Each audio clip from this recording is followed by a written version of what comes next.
Bismillahirrahmanirrahim. Assalamualaikum warahmatullahi wabarakatuh. Alhamdulillahirabbil alamin.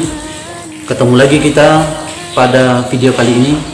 Dalam kesempatan kali ini, sahabat-sahabat sekalian, saya ingin menyampaikan kepada kita betapa besarnya dampak atau bahayanya daripada rokok yang selalu kita hisap.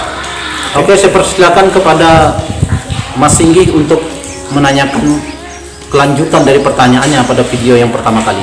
Saya silakan. Ya, terima kasih untuk kesempatannya.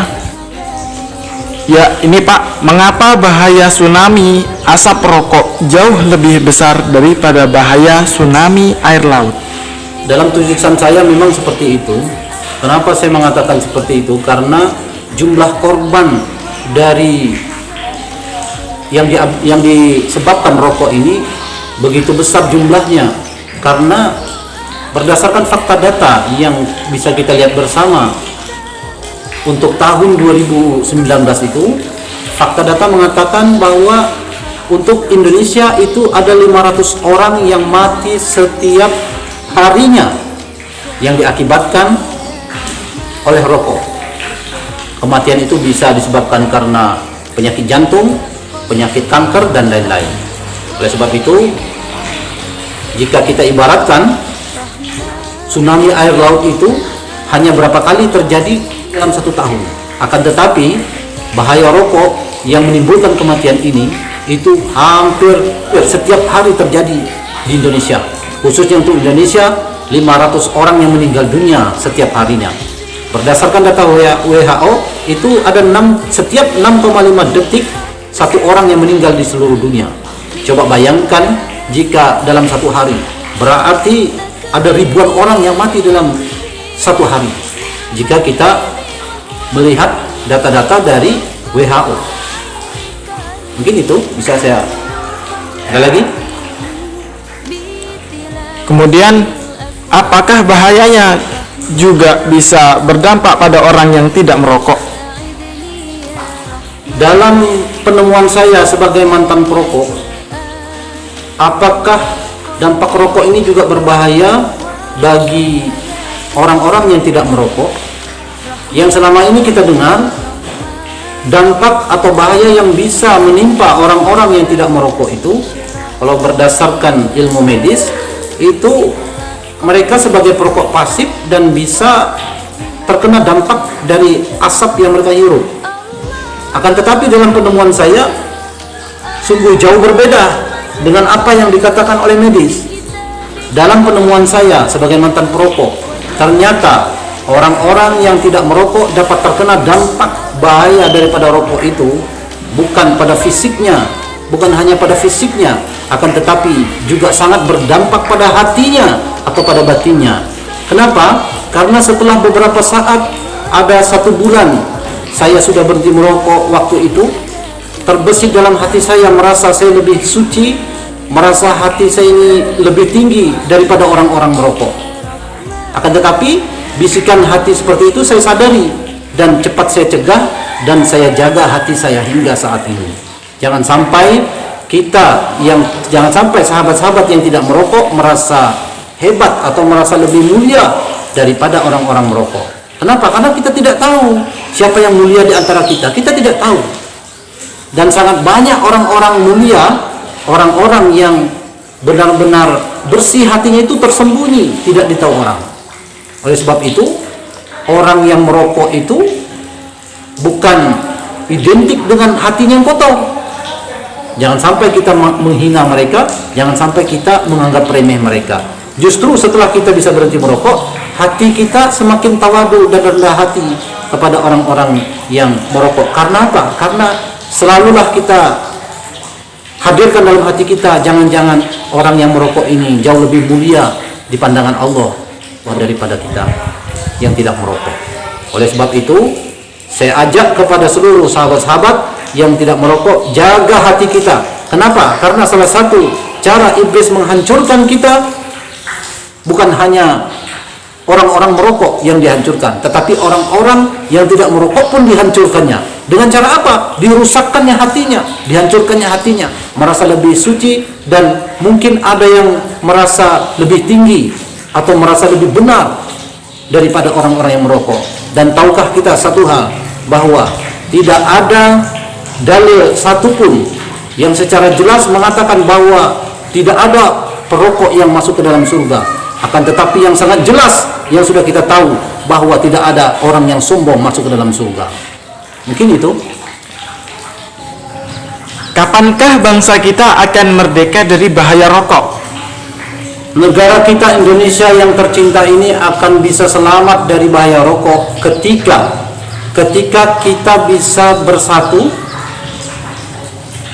menggalang kebersamaan untuk mencegah bahaya rokok ini. Kita duduk bersama, bermusyawarah, mencari jalan keluar untuk bisa menyelesaikan masalah bangsa kita ini. Karena tidak cukup jika kita hanya saling salah menyalahkan, dan masalah rokok ini tidak akan pernah bisa selesai apabila kita saling menyalahkan, saling menghujat, saling memaki, saling menghina, atau hanya membahas hukumnya. Kita harus mencari solusi. Nah, salah satu solusinya adalah kita harus meningkatkan sosialisasi yang kita adakan di sekolah-sekolah. Kenapa di sekolah-sekolah? Karena di sekolah-sekolah inilah kita akan mendidik anak-anak, kita mendidik putra-putri bangsa kita yang insya Allah nanti akan menjadi pemimpin, dan mereka nanti akan menjadi orang tua juga di masa yang akan datang. Oleh sebab itu kita mulai saat ini kita harus memperbanyak atau meningkatkan kegiatan sosialisasi kita ke dalam sekolah-sekolah. Karena apa? Karena mereka inilah yang nantinya akan bisa menemukan jalan atau menemukan cara menyelesaikan bangsa kita ini.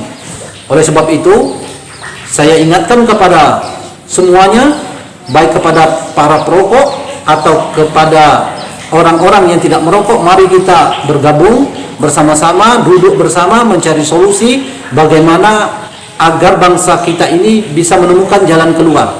Jangan sampai kita hanya sibuk menyalahkan orang lain, sibuk menyalahkan golongan ini, akan tetapi kita tidak pernah mau pusing memberikan solusi untuk bangsa ini.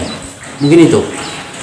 Kemudian, apakah ada dampaknya jika salah menggunakan cara berhenti merokok? Benar, akan ada dampak yang terjadi pada diri seorang perokok apabila dia mau berhenti merokok, kemudian dia salah cara menggunakan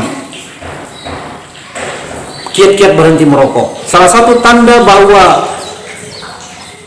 ada kesalahan cara dia berhenti merokok, ketika dia sudah bisa berhenti merokok, apakah hari pertama, hari kedua, hari ketiga, di situ akan terjadi, di situ akan nampak dan terbukti kesalahannya atau kebenarannya. Apakah apakah cara dia berhenti merokok itu benar atau tidak, maka di situ akan terbukti dan akan terlihat baik bagi diri yang berhenti merokok atau orang yang melihatnya.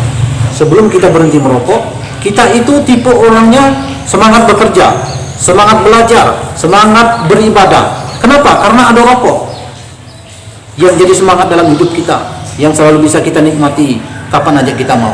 Tetapi setelah kita berhenti merokok, apakah kita masih tetap semangat beribadah, semangat belajar, dan semangat beribadah? Apabila setelah kita berhenti merokok, kita tidak semangat beribadah, tidak semangat belajar, maka dapat dipastikan bahwa ada kesalahan penggunaan cara-cara berhenti merokok. Seharusnya orang-orang yang ketika belum berhenti merokok, ketika masih merokok itu, mereka semangat bekerja, semangat belajar, semangat beribadah. Seharusnya setelah mereka bisa berhenti merokok, meningkat semangat bekerja, semangat belajar, dan semangat beribadahnya itu. Oleh sebab itu, kiat-kiat yang ingin saya tawarkan nanti, insya Allah akan kita dengarkan semua apa kiat-kiatnya, sehingga kita menjadi orang yang tetap semangat bekerja, tetap semangat beribadah, tetap semangat belajar dalam kehidupan kita sehari-hari. Mungkin itu. Terima kasih atas jawabannya. Kemudian soal yang berikutnya, siapakah yang salah dalam hal ini? Saya sebagai mantan perokok, tidak ada satupun yang saya salahkan dalam hal ini. Saya tidak menyalahkan orang-orang perokok, saya tidak menyalahkan orang-orang yang tidak merokok. Terlebih lagi saya tidak menyalahkan pemerintah yang membiarkan rokok ini merajalela di negeri ini. Saya tidak berani menyalahkan itu. Kenapa? Karena solusi yang ingin saya tawarkan ini belum tentu bisa diterima oleh banyak orang, dan belum tentu bisa menjadi jalan orang-orang itu bisa berhenti merokok, belum tentu. Makanya saya tidak berani menyalahkan pemerintah yang membiarkan perusahaan rokok merajalela di negeri ini. Justru saya ingin menawarkan, saya ingin berbagi kepada seluruh masyarakat agar kita bisa bersama-sama memberikan solusi.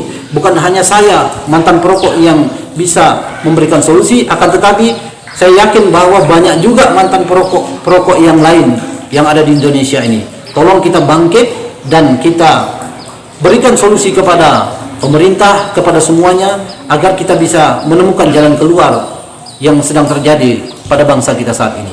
Mungkin itu.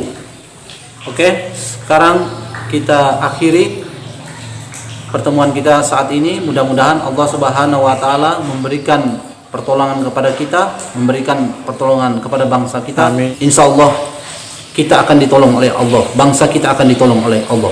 Assalamualaikum warahmatullahi wabarakatuh. Wah.